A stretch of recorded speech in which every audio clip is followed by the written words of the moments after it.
Hello guys, welcome to my channel. আবারও তোমাদের সামনে নতুন একটি ভিডিও নিয়ে হাজির হলাম।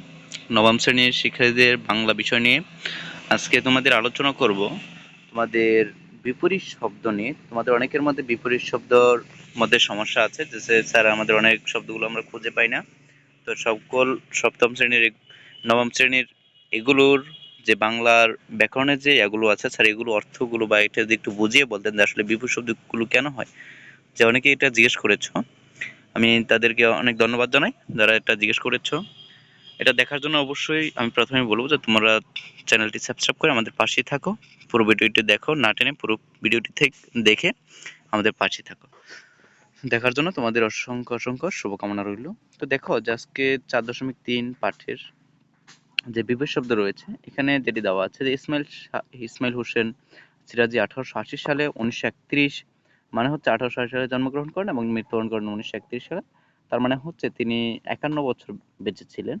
যে একজন কবি, উপন্যাসিক ও প্রাবন্ধিক। তার বিখ্যাত গ্রন্থের মধ্যে রয়েছে নলপ্রবাহ, রায়নন্দিনী, তারাবাঈ, স্ত্রী শিক্ষা ইত্যাদি। নিচে ইসমাইল হোসেন সিরাজের একটি কবিতা দেওয়া হলো। কবিতার যেসব শব্দের নিচে দাগ দেওয়া আছে সেগুলোর বিপরীত শব্দগুলো লেখা হলো। যেমন দেখো যে এখানে জনমী একটা কবিতা লেখা আছে, ওই কবিতা থেকে আমাদের বিপরীত শব্দ বের করতে বলা হয়েছে। তো এখানে যদি আমরা একটু লক্ষ্য করি, এই বিপরীত শব্দগুলো বের করার জন্য অবশ্যই আমাকে আগে বুঝতে হবে যে কোনটা বিপরীত শব্দ হওয়ার সম্ভাবনা আছে বা কোনটা বিপরীত শব্দ। সেটা যদি বা আমরা আন্দাজ করতে পারি তবে আমরা এগুলো বের করতে পারবো। তো দেখো এখানে যেটি বলা হয়েছে যে হোক সে মহাগুণী মহাধনবান, অসীম ক্ষমতা তার অতুল সমান। দেখো আর বলতেছি, দেখুন হোক সে মহাজ্ঞানী, তার মানে মহাজ্ঞানী। এখানে দেখুন মহাজ্ঞানী, মহাজ্ঞানী এখানে কি হচ্ছে, একটা বিপরীত শব্দ হচ্ছে এরপর ধনবান, ধনী, অসীম। হ্যাঁ, এখানে একটা বিপরীত শব্দ হচ্ছে এরপর সম্মান, এখানে হচ্ছে। আবার এখানে দেওয়া আছে হোক বিভব তার সম সিন্ধু জল, হোক প্রতিভা তার অক্ষুণ্ণ উজ্জ্বল। ওকে দেখো, তার মানে এখানে যেগুলো নিচে আন্ডারলাইন দেওয়া আছে সেগুলো দেখো যে প্রত্যেকটা কি কি হবে, বিপরীত শব্দ হবে। তো এগুলো কিন্তু অনেকে আমরা জানি না। বিশেষ করে আমরা বিপরীত শব্দ যে সহজগুলো যেগুলো জানি, যে বন্ধু, শত্রু এবং ভালো, খারাপ, হ্যাঁ, ন্যায়, অন্যায়, এই জিনিসগুলোই কিন্তু আমরা বিশেষ করে যেগুলো প্রচলিত সেগুলো আমরা জানি, কিন্তু এগুলো সম্পর্কে আমাদের ওরকম ধারণাটা নেই। তো যারা ভিডিওটা দেখতেছে অবশ্যই ভিডিও দেখার আগে চ্যানেলটি সাবস্ক্রাইব করে আমাদের পাশে থাকবে। পুরো ভিডিওটি টেনে না দেখে তোমরা এটি ভালোভাবে দেখো, তাহলে আশা করি সর্বোত্তম চেষ্টা যদি করো তোমরা অবশ্যই এটা বুঝবে।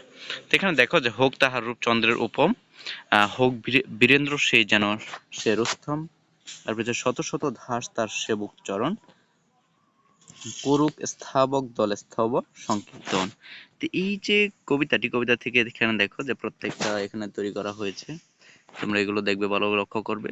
তো এগুলো কিছু কিছু তো আমাদের এগুলোর সাথে মিল আছে। তো এখানে দেখো যে যেসব শব্দ পরস্পর বিপরীত অর্থ প্রকাশ করে সেগুলোকে বিপরীত শব্দ বলে। মানে হচ্ছে যেসব শব্দ পরস্পর বিপরীত অর্থ প্রকাশ করে সেগুলোকে বিপরীত শব্দ বলে। এক কথায় মানে বিপরীত জিনিসটা বোঝাবে, মানে যেটা হ্যাঁ তার মানে না, তার মানে বিপরীত, মানে ওটার বিপরীত জিনিসটা বোঝাবে। আশা করি তোমরা বুঝতে পারছো বিপরীত জিনিসটা কি।